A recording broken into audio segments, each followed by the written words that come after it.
Okay. I think I'm ready to start this. Am I ready to start this? Let's take a look. Actually, no, I'm not. Hold on, I gotta fix this too. Otherwise, I'll never be able to read my chats. And I already have a chat, and I haven't even gotten started yet, so let's hold on and fix this. I'm so unorganized this morning. Okay, there we go. Now I can read my chats. Alright, so that's good, that's good, that's good. I think we are ready to go. So let's just go ahead and make this go away. And we will get started. Hello! Shadowcat back, and today I want to talk about something really important actually. Like the last lecture that we had, we talked about the existential crises coming for the human race. Primarily, I talked about things like transhumanism with immortality, things of that nature. I talked about overpopulation and AI taking over things like the labor industry and what are we going to do with people at that point. But there was something AI related that got left out, and I thought about it afterwards. And then some news dropped that we're going to get into, and I realized that actually this isn't going to be an existential crisis for humanity, because you have to understand what is an existential crisis. Break it down by the words. An existential crisis is a crisis of existence. And what we're going to talk about today is not going to end the human race, okay? Ergo, it's not an existential crisis. But it is a crisis that is going to greatly shape humanity going forward. Now, unfortunately, because my Friday went completely sideways, I had a whole presentation that I wanted to make on this, and I never got to actually put it together. But just because I couldn't put it together does not mean that I cannot relate the story to you and, you know, do what I do best. I'm a storyteller. I do a good job telling stories, even if sometimes word not good. But I want to start with a little bit of a story and then get into the news. And in doing so, where's something good that I can throw up here? Where's something good? Something good, something good, something good. Oh, and by the way, just because I can point out who's in the chat, hello JP, good to see you. And JP was in here before the stream even started and said, GM. I'm gonna have to stop you right there. Today is not the tabletop stream. So today I am not a GM. I'm not a DM. I'm just a cat, here to talk about things. Because cats are smart, and that's what we do. We talk about things. But JP says, I will be listening today and will interact if possible. Today is my first day of first festival of the season, and I'll be transforming into the Mad Hatter this morning. Busy with hair, makeup, costume, and tent. So I'm going to assume that you mean like Renaissance Festival kind of thing, because that's going on right now in a lot of different places, and I know that you're on one side of Pennsylvania, and I'm on the other side of Pennsylvania, but apparently they're going on throughout New England. So, very interesting to know that you do that. I'll actually be going to one in a couple of weeks. Oh, and JP says, GM, good morning. I've literally never heard anybody abbreviate good morning. That is just beyond lazy. And now you had to type it like 3 times. Just say good morning. Sorry, I am of the generation who grew up with text messaging, but I never adopted all the different shortenings of words. I use them sparingly, if at all. But, good luck as the Hatter, and remember that everything that is real should not be real, and everything that is not real should be. Okay? Remember? Shape that unreal world. I'm not going to actually quote Lewis Carroll, but you get it. You get it.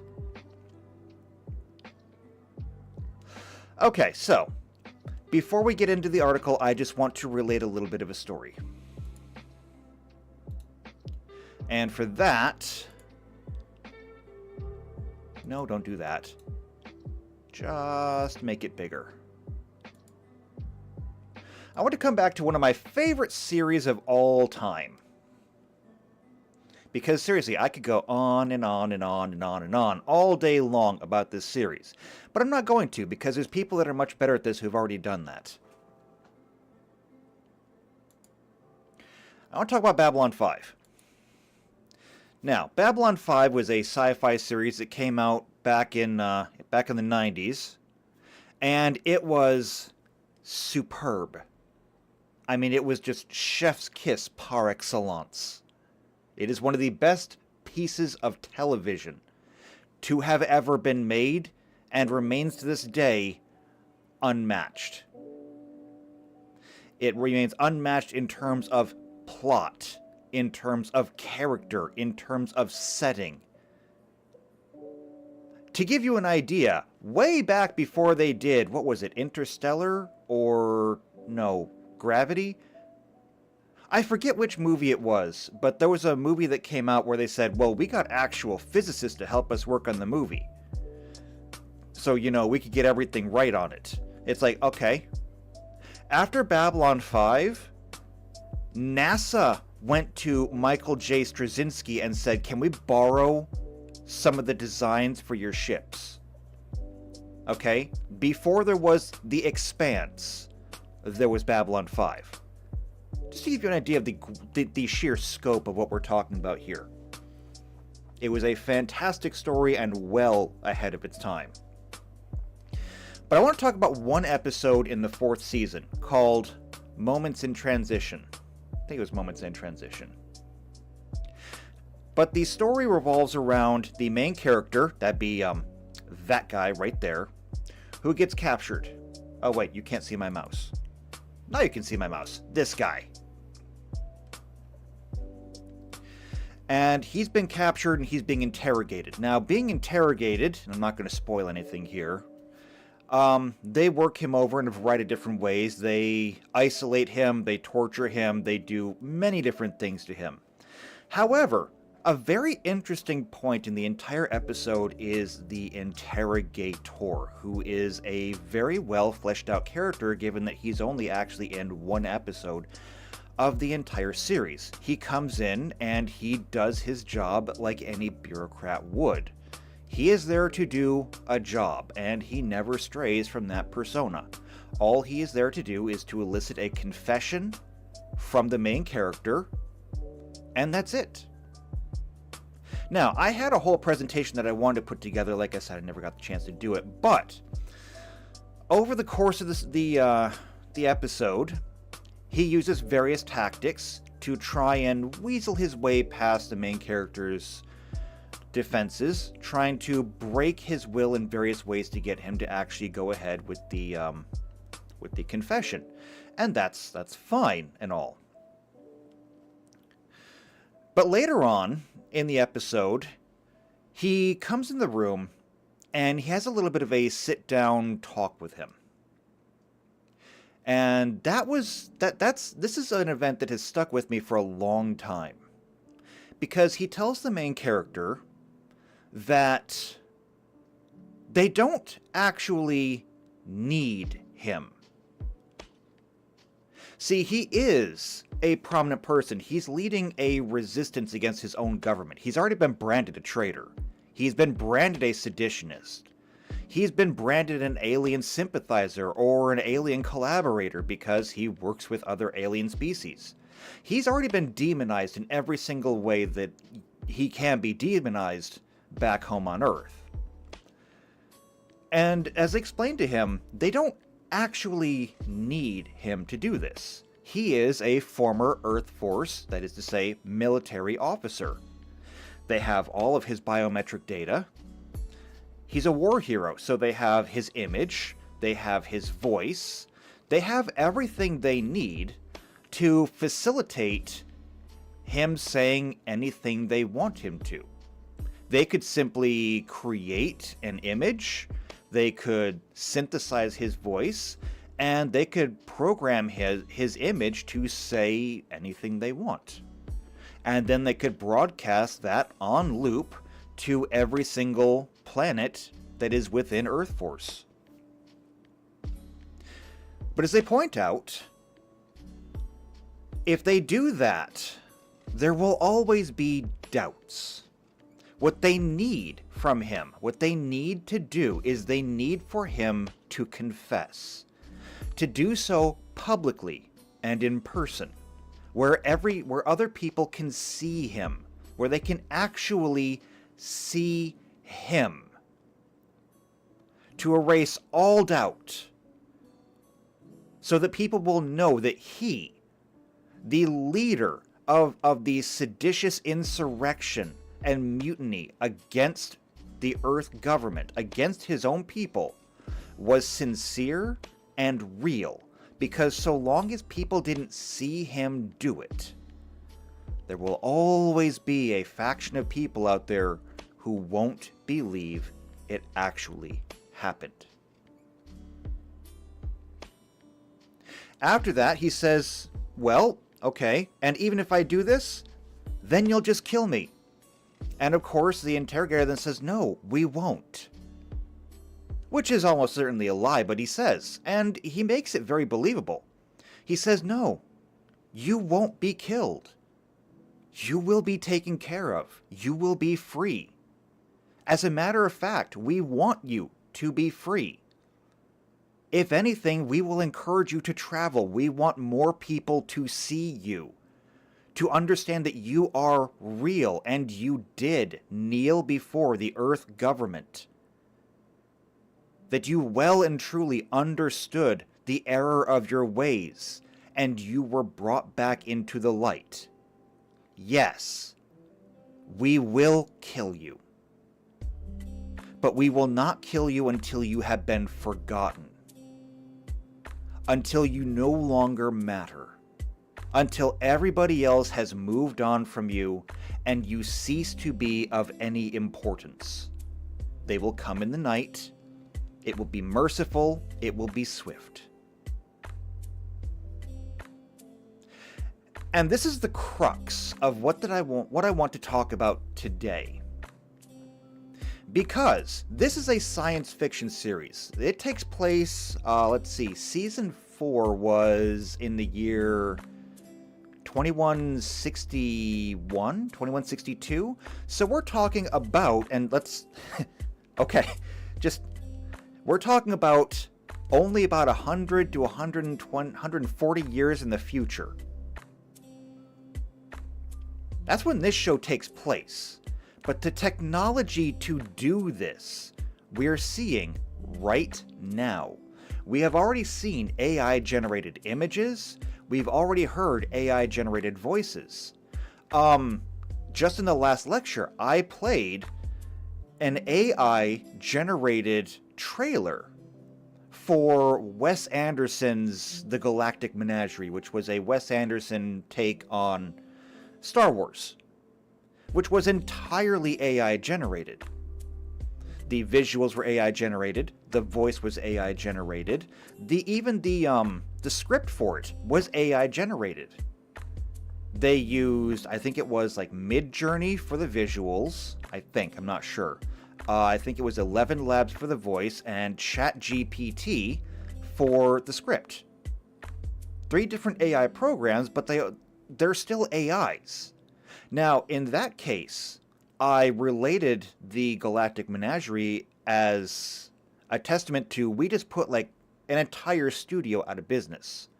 But today I want to talk about the use of AI in just fabrication.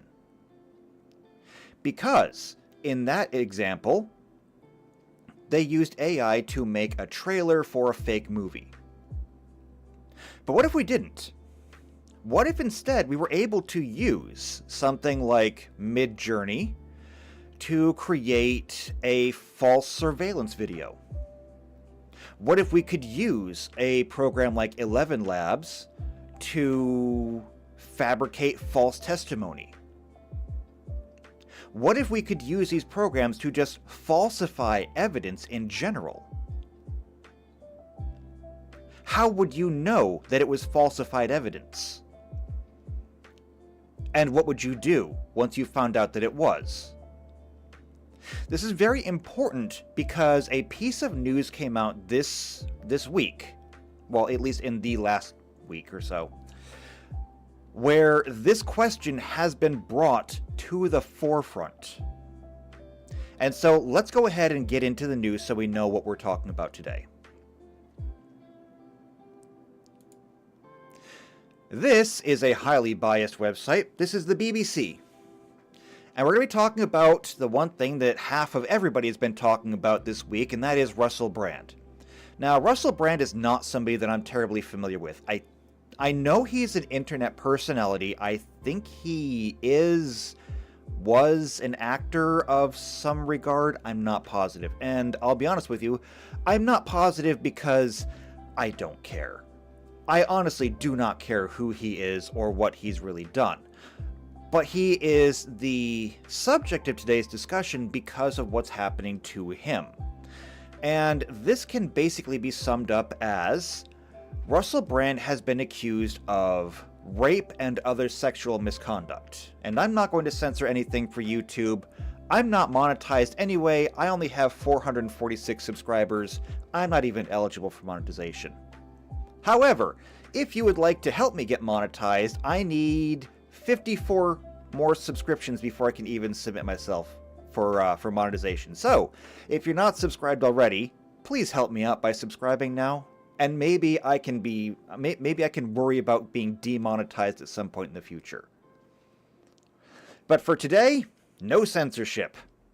Not even going to think about it. So, he has been accused of rape and other sexual misconduct. And he's being punished for it already, even though he has not even technically been charged yet. They're allegations. They're not even charges. Now, in order to be charged, you have to have evidence, which comes back to the subject of today. So there's a couple of things that we need to keep in mind. Number one, he has been accused. Now, when did these supposed events take place? Here is our first big red flag. The events that took place supposedly happened somewhere between 15 and 20 years ago. This is a problem, obviously, because how do we even know what happened 15 to 20 years ago? We don't. What proof do we have from 15 to 20 years ago? None. We have literally nothing that goes back that far. And as a matter of fact, most statutes of limitations end after only a few years. Some will go back as like 7 years. There is almost nothing in the world that has no statute of limitations on it. And the further back you go, the harder it is to actually get evidence of it happening. Even still online. Okay, everything should be good now, I think. Is everything good now? I think everything is good now. Maybe. Okay, full disclosure, I live out in kind of the sticks, and so my internet is kinda not great in general on a good day, and today it's raining, so my internet might be a little bit wonky even by normally wonky standards. Okay. So, image. Here's what I want to find. Should have had this brought up beforehand, but that's okay. I never claimed this was a professional operation. I mean, I try to act professionally, but yeah, hasn't happened yet. So anyway, the only evidence that we have of what he's done are text messages, supposedly from, 10 to 15 or 15 to 20 years ago. There it is. The problem with that, of course, is that the cell phones that we had 15 to 20 years ago were like Nokia candy bar cell phones. Most of them did not have even removable memory cards. The cloud didn't really exist back then. So the ability to get things like text messages off of those phones was rather limited at best. And that's only the start of these problems. Then there's the actual text messages that they sent in the first place. We'll get to that in a minute. So he's been accused of these things. And I'm actually just going to bring it up right now. Why not?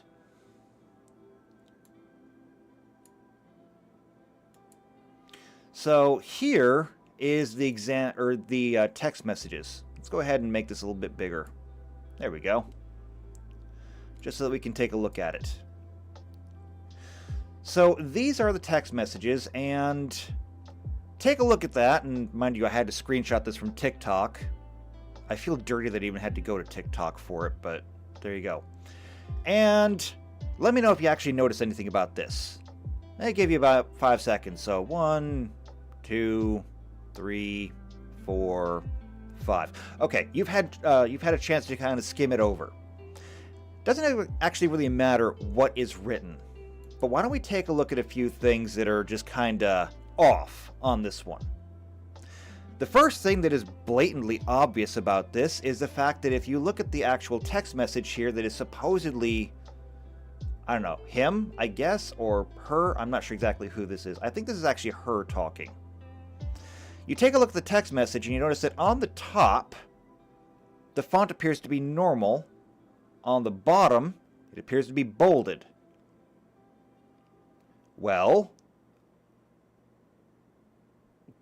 how do you do that in a text message? I don't know if you can do that in a text message. Certainly not from that far back, and I'm not even sure if you can do that today. So that's going to be a problem. It immediately looks like you've taken two different texts here and just kind of glued them together. Another thing worth noting, let's see if we can blow this up just a little bit more,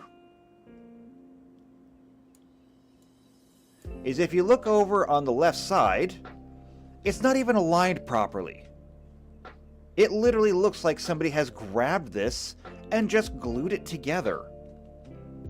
Because it doesn't really matter, even if all the text did go in the same message, your phone is not going to make that kind of mistake. It's literally incapable of making that kind of mistake. This is an obvious fabrication. And there's really nothing more to be said about it. There's nothing more that we need to go into. There's nothing else we need to discuss. This is a fabricated text message. And so I'm just going to go ahead and dismiss it. I don't really care about what it says. I don't care about what it does. It is a fabrication. It doesn't really matter, though, because those people who wanted him to be guilty of something have run with it anyway. And as it stands now, Russell Brand has been removed from basically everything. Again, I said that he's some kind of like movie television star. He had a show on Channel 4 in the BBC. He's been removed from that. I think that he had a show on Netflix because I heard that he was removed from Netflix as well. He's been kicked off of pretty much everything else, the rest of social media. He's kicked off of YouTube. He's kicked off of Facebook, Instagram, pretty much everything else like that. The only places that he hasn't been kicked off of yet is Twitter and Rumble, and we're going to get into that in the future. However, it's worth noting that he hasn't actually been charged of anything. Just as a reminder, there's been no charges levied yet, only accusations and allegations, and he's already been punished for it. Now, we're going to bring this full circle back into cancel culture because this is cancel culture in action, something that I have spoken to at length in the past. And we're going to revisit that at the end of this discussion. But he's already been kicked off of all of that. And so, when we're discussing this, I already showed you the evidence before of the text messages, but that's not the only evidence that they have submitted. There is, of course, the text messages, but there's also been testimony. Now, the problem with this testimony, of course, is that, just like the text messages, is it real? That is, of course, the theme of today's entire conversation. Is it real? And how do we know it's real? So we've seen AI before. We've seen AI created images, and AI created images are always a little bit off. They never quite get things right. For example, if you actually try to generate an AI image, especially if it has text, AI is good at putting some things together, but text still kind of fumbles it up, which is why we know that the text messages that we saw were not an AI creation. That was just somebody slapdash throwing it together. However, as I mentioned before, we have the ability to go ahead and fabricate things like voices. Well, that's why we have this. This, of course, is from Sky News, and this is one of the supposed women who actually was assaulted by Russell Brand, and this is supposed to be the testimony. But there's two problems with this. Number one, every single accuser that has come out against Russell Brand is anonymous. And while anonymity is meant to be a shield for the victims, and I do agree that it is supposed to be a shield for the victims, the problem is that, as with any shield, it can be used to hide perpetrators as well as victims. Because it is just a shield, it does not discriminate. And so all of these people who are accusing him of something that happened 15 to 20 years ago are also anonymous and therefore cannot be confronted and do not seem to be putting up any kind of evidence. But what they do have is testimony. So why don't we go ahead and take a bit of a listen to this. Recounts how she met the celebrity on a plane. He seemed friendly and charming. And then he invited me to go for breakfast and a walk when we got off. He changed. Like, he wasn't friendly and charming in the limo. He was aggressive, and I felt very vulnerable and intimidated.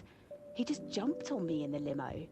The limo driver was turning round a few times because I was like saying no, but he ripped a hole, more than one hole, in the tights I was wearing. And instead of a walk... Okay. So we don't need to go through the entire thing, I just wanted to give a little bit of a snippet. As it says up here in the corner, this is a reconstruction of the supposed testimony, so we are getting more and more and more steps away from the actual evidence that Russell Brand had actually done anything. This is a reconstruction of supposed testimony from a supposed victim who is remaining anonymous. And you can see how every single step away we have to make more and more and more assumptions. Is it true? Is the person real? Did it actually happen?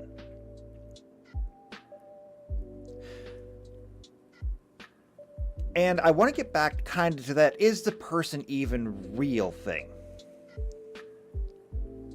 Because when the person is anonymous and we can't actually prove who they are, at the same time we can't actually prove that they are even real. And how can we do that? After all, if the person is real, would this not be blaming the victim? Then, well, yes, actually you're right, that would be blaming the victim. But what if the person wasn't real? What if, let's say, there was an interest in simply fabricating this?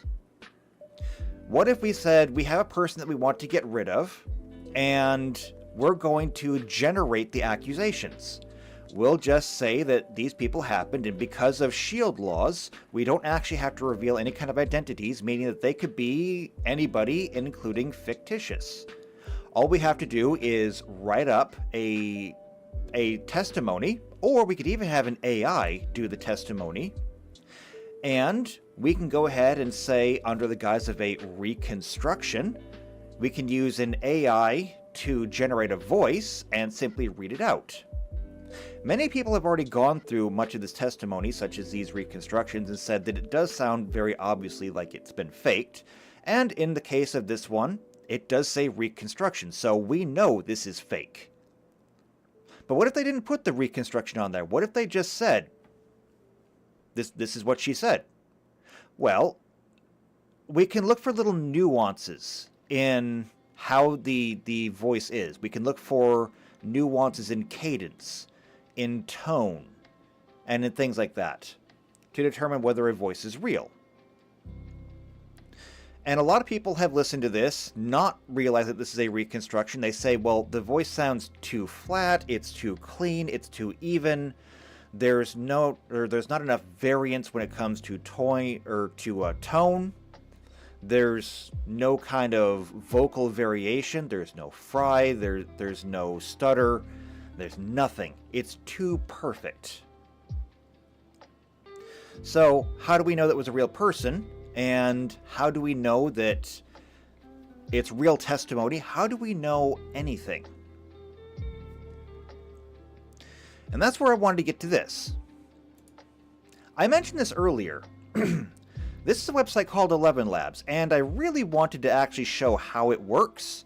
However, it requires that you make an account with them and sign up and possibly pay money for them. And so I didn't do that because, oh wait, right up here, yeah, pricing. So here's your pricing plans. You can go with free if you just want to try out things like voice synthesis. If you pay per month, this is for creators who want to use this and publish more content, or you can pay more for the creator stuff.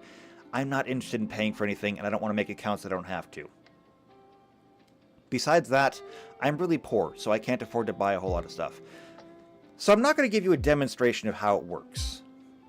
But if you're interested, you can find out how it works just by cruising a few videos. What I want to talk about today, though, is voice cloning. So as we just established, when it came to this interview, this is a reconstruction that could have been done by AI or could have been done by some kind of professional voice actress. I don't know. But we know that it wasn't actually the real testimony. Then we come to this, voice cloning. Now, how this works is you can actually give 11 Labs voice samples. Like, let's say that you wanted to clone my voice. This would not exactly be hard. All you have to do is take this video, this live stream, afterwards. Then you can send them the copy of it. And you can run my voice through all of their algorithms, all the gears and cogs and everything else. And once they have enough samples of my voice, you can simply go down and type in whatever you would want me to say, hit compile, and in relatively short order, it would give you me reading out whatever you wanted me to say. It would be my voice. Now, it's not perfect. Not yet. Because there are still aspects of people's voices that are unique to them. For example, my cadence is a little off. I will put spaces where they don't belong, or my pacing tends to be a little bit off. I know that I could be a better public speaker, but regardless, it doesn't quite understand nuances like that, and it will make it a little bit harder to replicate some voices as opposed to others. However, where the AI shortfall begins is where people can pick up. I have used text-to-speech programs before. I used to use one called, what was it called? I don't remember what it was called now.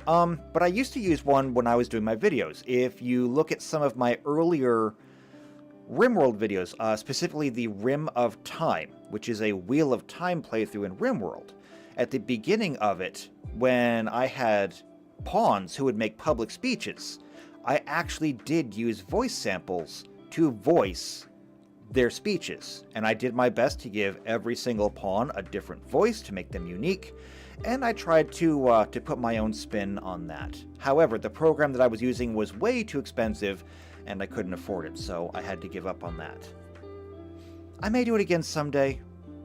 I actually rather like doing it.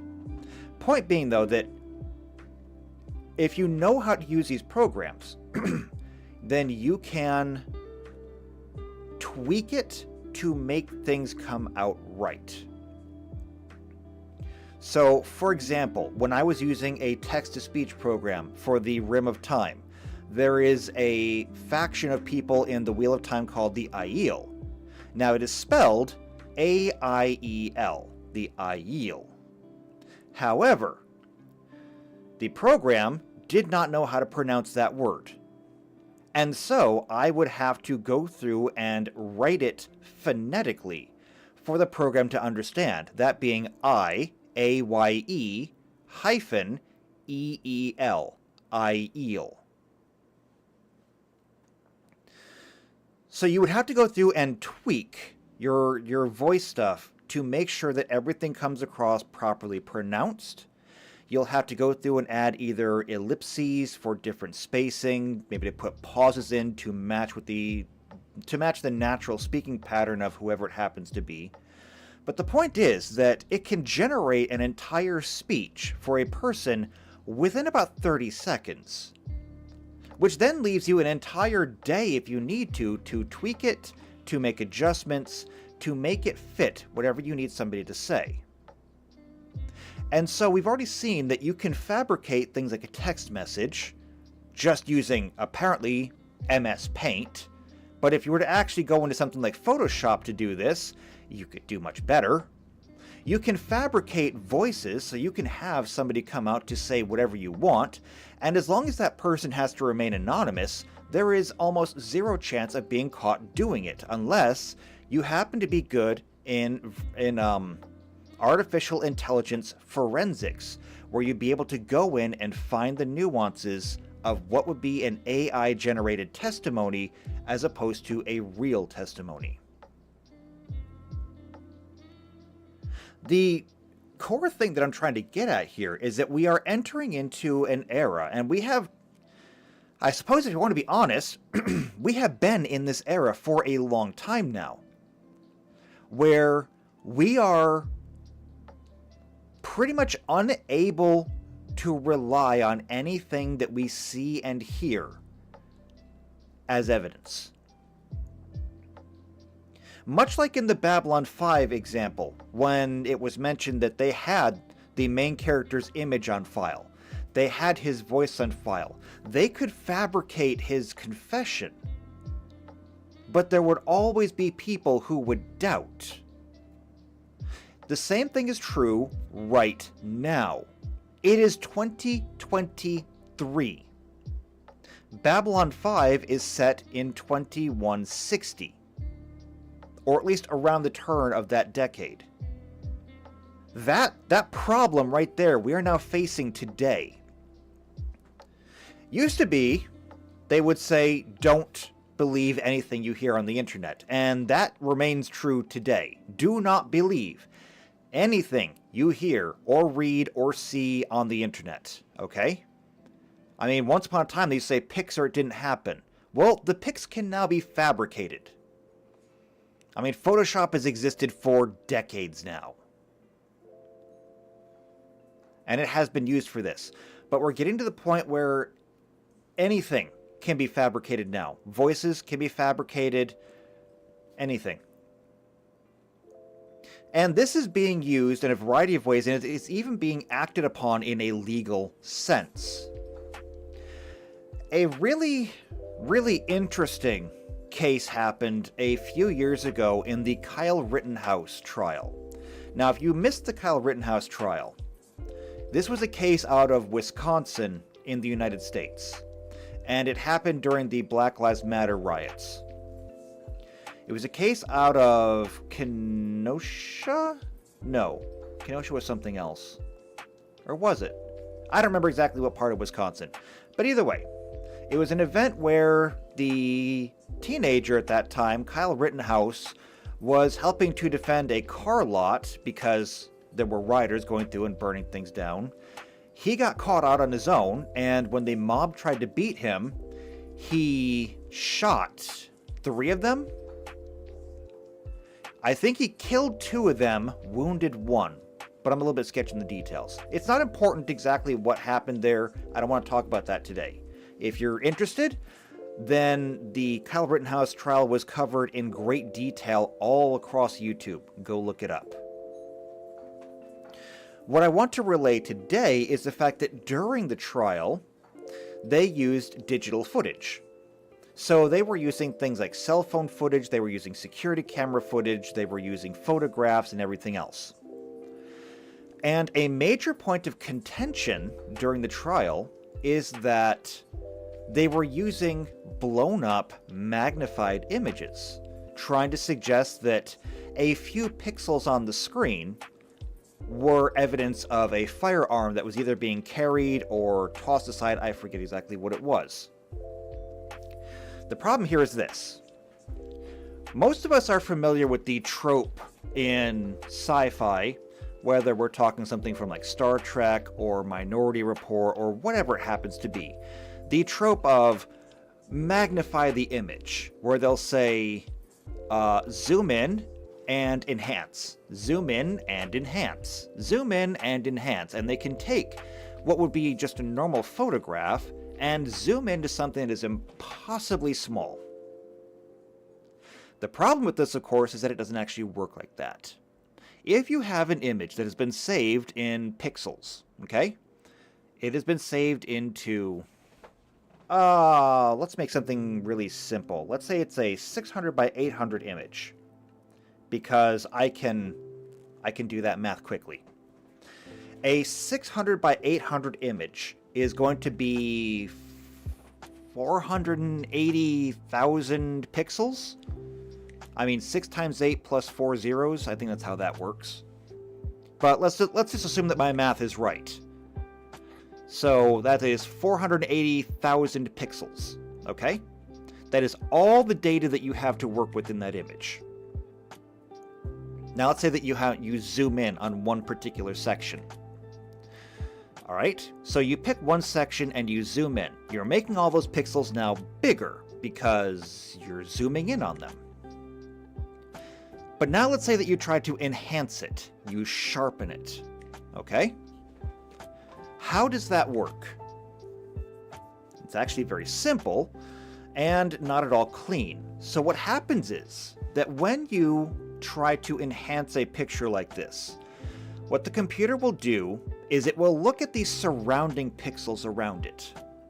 And let's say that you have one pixel in the middle, okay? One pixel. And above this pixel is a red pixel. To the left of this pixel is yellow. To the right of the pixel is green. And to the bottom of the pixel is blue. And you want to zoom in to twice of that. Okay, so you're zooming in 200%.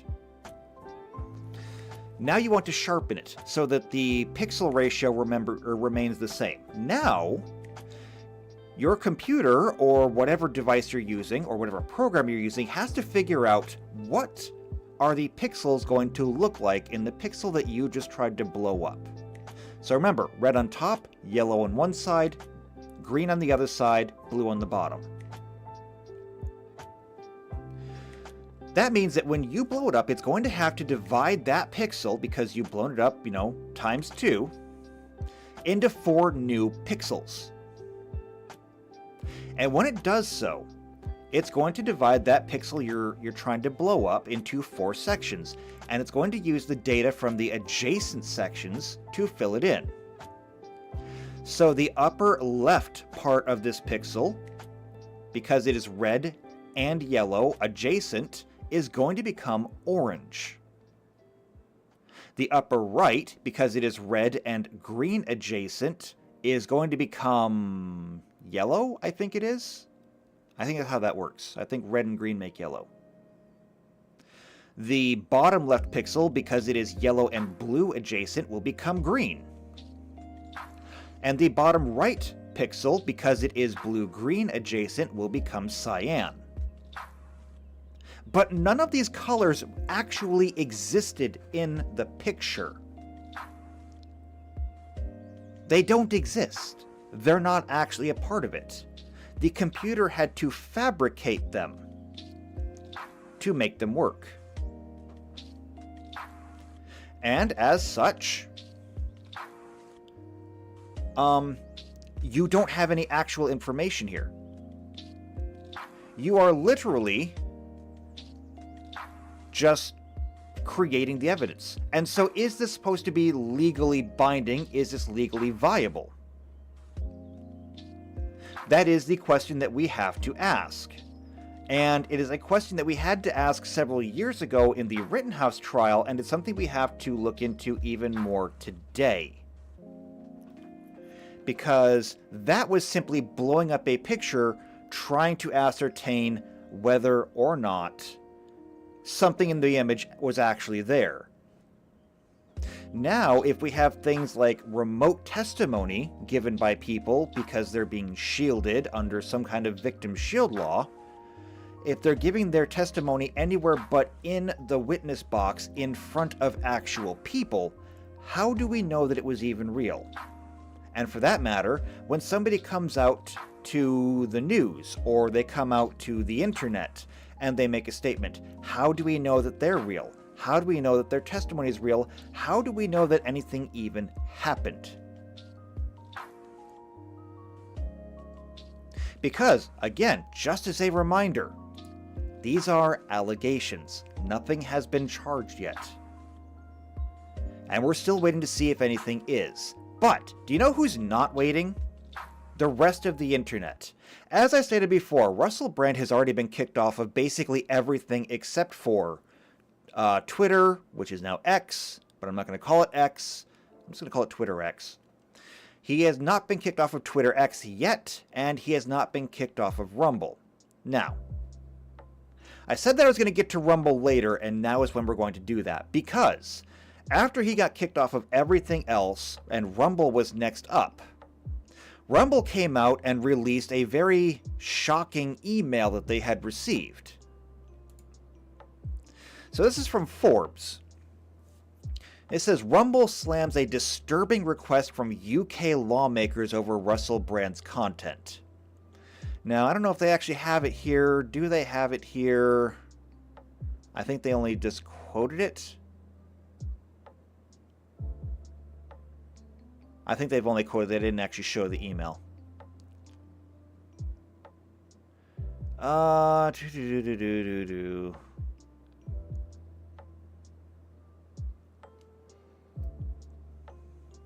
Okay, so I do believe this is the quote from it. Yeah, it says, now the Dame Caroline Dinenage, chair of the Culture, Media and Sport Committee, has asked broadcasters, including the BBC and Channel 4, to clarify the internal investigations they carried out into the brand's activities and time he's working there, and has also spread the net to question video platforms like TikTok and Rumble. Quote, while we recognize that TikTok is not the creator of the content published by Mr. Brand, and his content may be within the community guidelines set out by the platform, we are concerned that he may be able to profit from his content on the platform, Dinenage wrote to TikTok's Director of Government Relations, Europe, Dr. Theo Bertram, and, quote, we would be grateful if you could confirm whether Mr. Brand is able to monetize his TikTok posts, including videos related to serious accusations against him, and what the platform is doing, blah, blah, blah. We don't need to read the entire thing. Now, that was TikTok. Where was the one sent to Rumble?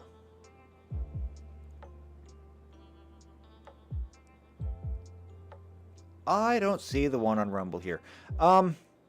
Maybe it was simply the same and they just replaced the word TikTok with Rumble, and they sent them basically what would be the equivalent of form letters. But the point here is they sent these letters to both TikTok and Rumble, which is to say that the UK government has been reaching out, and you can bet that if TikTok and Rumble got these letters, so did Facebook, so did Instagram, so did YouTube, so did pretty much everybody else, so did Netflix, so did Twitch. Everybody has received these letters requesting that they at least investigate or just stop monetizing him. Of course, when the government comes out and requests that you stop monetizing somebody like this, it's a bit like the mafia showing up and saying, boy, I sure would like it if you would do something. It'd be a shame if you didn't actually go along with it. It's a threat. A threat veiled in a request. Every child knows what this sounds like. And every adult should be wary of it. Of course, the point here is that they want everybody to drop Russell Brand over this. Now, why they want to do this, I couldn't say. I have heard that he's a bit of a thorn in the side for the media and for the government because he's very anti-vaccine, he's anti-COVID, he's also anti-government censorship, he's anti-surveillance, he's anti-pretty much government at this point. And honestly, at this point, really, who wouldn't be? We've seen what the government does when they're left unchecked. But they're coming out and they're trying to do this, and this is why I want to kind of get into cancel culture and bring all of this full circle. See, Russell Brand has been, or they're trying to kick him off of everything. But he's not the first. The first one, of course, was Alex Jones. Now, I tried to pick something, I really couldn't pick one article, so instead I just have a search here. But you can see that Alex Jones' info is content removed from Apple, banned from YouTube, Facebook, Apple, YouTube, Spotify, Facebook, YouTube, Apple. Basically, all of your major platforms, because if you get banned from Facebook, you're also summarily banned from, I believe it is Instagram, Pinterest. I forget however many other businesses they have under their umbrella. Let's see. Why kicking Alex Jones off social media is not legally censorship. YouTube removes, Twitter permanently bans. So, Alex Jones, over his various conspiracy theories, was removed from the internet. There's only 2 places I know of that he is still on the internet, and both of them are completely independent. One of them is his own website, where he has his own servers, his own internet connection, and the other would be the Mug Club umbrella, I think. I know he works with them. I don't know if he actually has a show over there or not. So those are the only places you can still find him. Of course, the next example would be Donald Trump. Because after January 6th, he was kicked off of literally everything.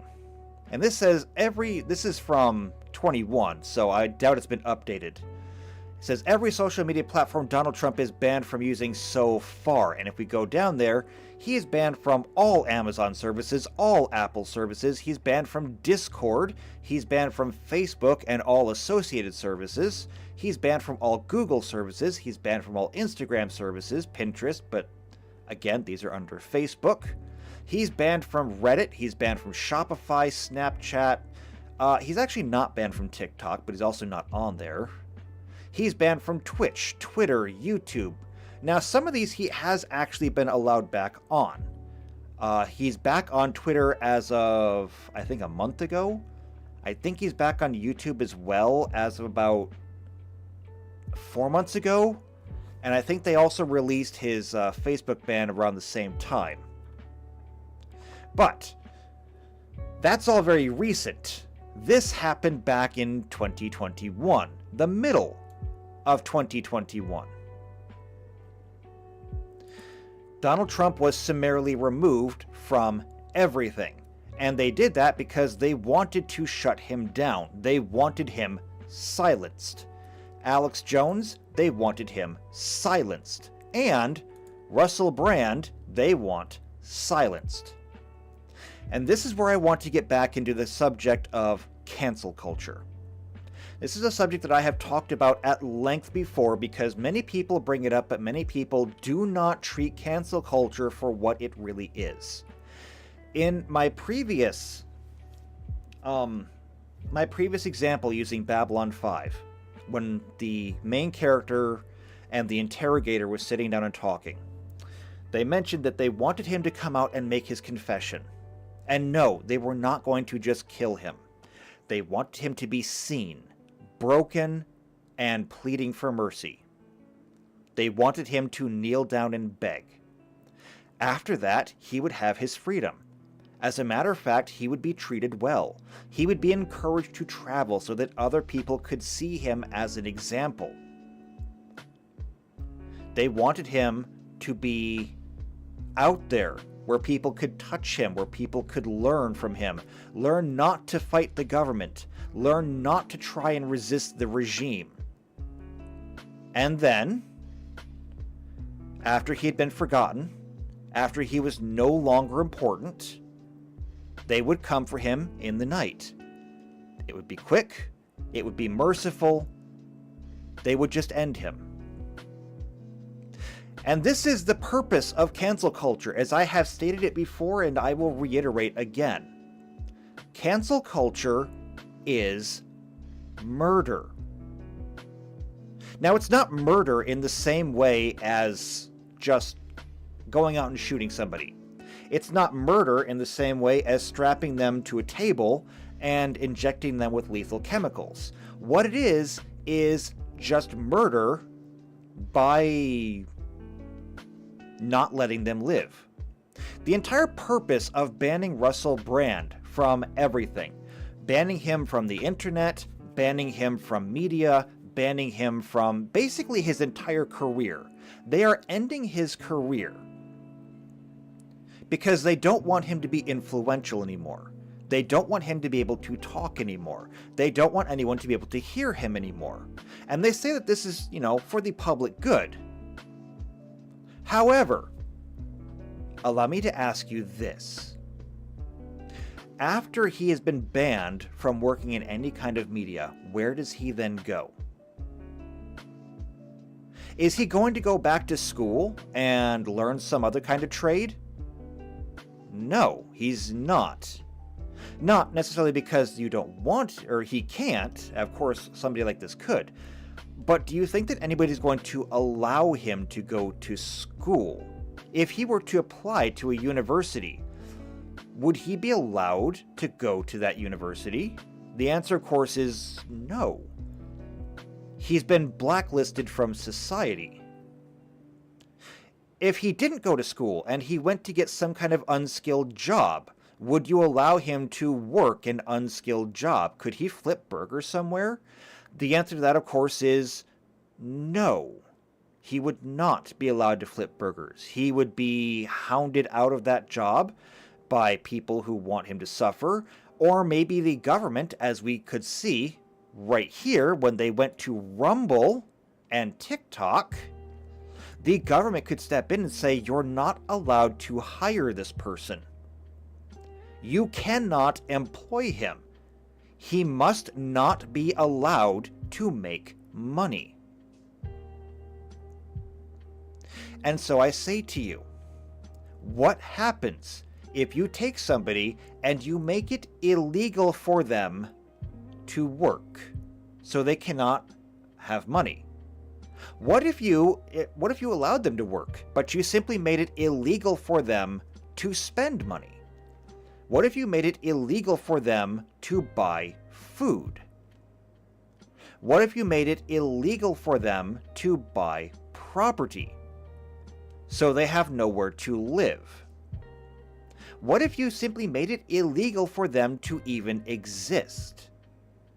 And thus we can see the general direction of this. Cancel culture, as I have explained it before in previous lectures, is murder. And it's murder by simply not allowing you to live, by making it illegal for you to live.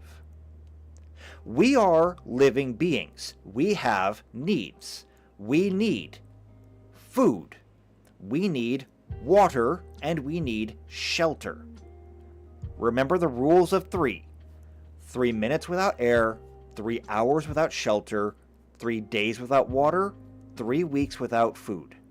Now, we cannot bar somebody from air yet.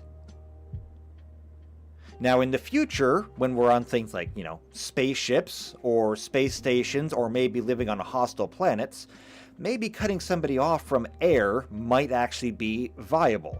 But for now, If you can bar somebody from either renting or owning property, you can deny that person shelter. If they can make it illegal for Russell Brand to either work or pay rent or even buy property, then you have denied him shelter. And he is then at the mercy of the elements, which, by the way, humans are rather fragile. We can overheat, we can freeze, or we can die from sickness from exposure. Or if we can bar him from money or the ability to get near water, or at least, clean water, like public water, then we can deny him water. 3 days later, he's dead. Or if you can bar him from making money or even buying food, then in 3 weeks he simply starves to death. Cancel culture is really no different than locking somebody in a room and breaking the key. You don't actually have to do anything to them. You just have to not do anything, and they will die. And so when we look at the case of Russell Brand, where they have used these 20-year-old allegations to strip him of his entire livelihood, to brand him as a pariah, and to exile him from society at large, we are looking at what is, by any other definition, a death sentence. Just the long way around. It is the same thing that they have tried to do with so many other people. The only difference now is previously we might have had some kind of event that would kick it off. Maybe they did something wrong. Maybe they did something gauche. Maybe they committed some kind of faux pas. Now, however, we are using completely baseless accusations with either zero or possibly fabricated evidence, using artificial intelligence to create the crime, and then we're acting upon it extrajudicially by not even having a court case, by not even having charges. See, I don't care about this Russell Brand person. I don't know who he is. I never watched his stuff, and I never will watch his stuff. I don't have the time in my day, nor do I have the interest. But what I do see is the system at work. Because Russell Brand is somebody that I don't care about. But it could be somebody I care about. It could be any of the channels that I watch. It could be any member of my family. It could be me someday.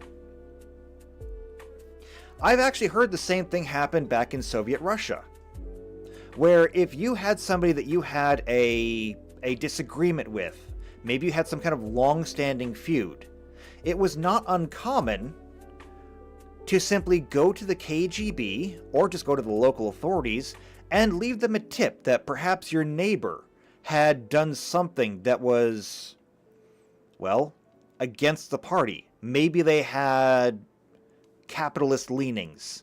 Maybe they said something ill about Stalin. And you would go to sleep that night, wake up the next morning, and your neighbor would be gone. And it was that easy. All you had to do was simply report them, and without charge, without trial, without anything, they would be gone. And that's where we are right now. Somebody has gone to the KGB and suggested that Russell Brand sexually assaulted somebody 20 years ago. And now without charge, now without trial, now without due process, now without rights, now without oversight, he has been convicted in the court of public opinion, and by the government and by private corporation, he has been sentenced, and his sentence is being carried out. He has never faced his accuser. He's never had representation. He has never even had the chance to defend himself. short of his ability, limited as it is now, to come out and rebuke these accusations. But that ability to rebuke them is being stripped away from him, one platform at a time. The only reason that his message gets out at all now is the fact that he still remains on Rumble, and he still remains, I believe, on Twitter X. And that is not for lack of trying. The government of the United Kingdom tried to take it away from him, and these corporations said no. But every other corporation said yes. He is not here, still, because he did anything right. He's not here on his own recognizance. He's not here for anything that he did at all. He's here now because he got lucky. Lucky that there was a couple of companies out there who actually had the moral fiber to say no to an entire nation. And so this is where we stand now. This is our new legal system. Make up whatever accusation you want about whomever you want. Then you can have ChatGPT write up whatever you need it to say. You can then feed that through 11 Labs and have your testimony developed for you. Or, if you had voice samples from, say, Russell Brand, which, by the way, of course you do. Russell Brand was some kind of TV or movie star. He had his own podcast. He has everything. You could take Russell Brand's voice and you could clone it. And then, after you had cloned it, you could make him say anything you wanted and put it out there. And once it's out there, what is he going to say? I didn't do it? Well, of course he's going to say he didn't do it. Every guilty person out there has said I didn't do it. Are you going to believe it? I mean, you might not believe it, but somebody will. We are reaching the point where nothing can be trusted. And that cancel culture is becoming the only legal system left in the world. The courts aren't involved anymore. The police aren't involved anymore. It is simply the government making the accusations. It is the government carrying out its sentencing, where the government is the judge, jury, and executioner, and the trial is a mere formality. And where does this lead us to in the future? I already talked about cancel culture, and that's the immediate consequence of this. What about the long-term consequences of this? The long-term consequences, of course, is the breakdown of society entirely. After all, why do we have a legal system? For what reason do we need to have courts? Why do we need to have police? Why do we need to have lawyers? Now, the answer is very simple, actually. Because if we did not have lawyers to argue in our defense, if we did not have a court that we could make our case to, if the only authority was that of the government, then we would essentially go back to the days of the king, where the king alone could pass judgment, where the rights of the accused did not exist, where punishments could be doled out on a whim, and they were not fettered by any kind of limitation. And do you know what happened during those days? Revolution. Eventually, there was a peasant uprising against the king. Sometimes the peasant uprising worked, sometimes it didn't. Sometimes it led to mass slaughter of the peasantry. Sometimes it led to the king being literally torn apart by the unwashed masses. But either way, it was a period of great instability. What we have now is a period of great stability. And stability is good for progress. There's a reason why we spent centuries as agrarian civilizations, but it's only in the last century or so that we've gone through the Industrial Revolution and the Digital Revolution, and we're now evolving into something entirely new. Unstable societies cannot build these things. And if we allow this to continue, if we allow our societies and civilizations to destabilize again, not only will it stop progress, but it may actually retard it.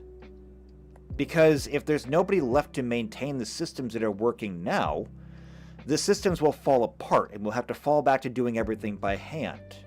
We already see this in infrastructure today, especially in the US infrastructure. Power systems, communication systems, water systems, all of it's falling apart. It would not take that much for it to simply stop functioning altogether. And so you can see the long-term effects of how if we let this go, if we do not rein in the ability for AI to simply fabricate it, if we do not start questioning every single thing that we hear, and looking for actual concrete validation for every single accusation made, it will have a domino effect. And the consequences further on down the line will be devastating. So we need to change this now. If we don't, we lose everything. And the cancel culture that we face today will eventually just be... It'll be regarded as a pleasant memory in comparison to where we end up afterwards. So this is the big thing that I want to talk about today, because just with the news right now as it is, it's not an existential crisis. This is not going to be the end of humanity. We will persist after this. The only question will be in what form. And is that a society that we want to live in afterwards? Because I don't. I'd rather fix it now and avoid that future. But I am but one person. And so I do what I can to make sure that we don't go to that future. The rest of this, I guess, is kind of up to you. Is this the kind of future that you want to see? And what are you going to do to avoid it? What are you going to trust? What are you going to question? What are you going to believe? I recommend that you question everything and believe nothing until you have been shown that you have concrete proof that it is real. That is my advice. And that is where I'm going to leave it here. So, if you got anything out of this, if you thought this was an interesting topic and you would like to see more like this, then subscribe to the channel, hit the bell icon, that way you get notified when these videos come out. If you know somebody else who's also following stuff like this, either they work in technology and they deal with AI on a daily basis, or they see this kind of thing, or maybe they've even been a victim to this kind of thing. Because we do see this in more places. This is a large case. Russell Brand is a major media figure. But think about cases that you see in your daily life. Think about things like family court, where things like text messages, or maybe a voicemail message, gets used as on a daily basis as evidence. Think about how easily text messages, or maybe even a voicemail, could be fabricated now. Let's say that your ex is mad at you and wants to do something. Your ex, who might have a sample of your voice and could simply clone your voice, use that to leave themselves a voicemail on your phone, and then submit that voicemail to the family court. Who is the family court going to believe? Because in the case of Russell Brand, we have entire industries of people who are going over these testimonies trying to figure out whether it's real or not. If your local family court got this, do you think they're going to question it? Would they even think twice about it? This will affect you sooner than you think. Maybe it's an ex in family court. Maybe it's a boss who wants you fired from the job.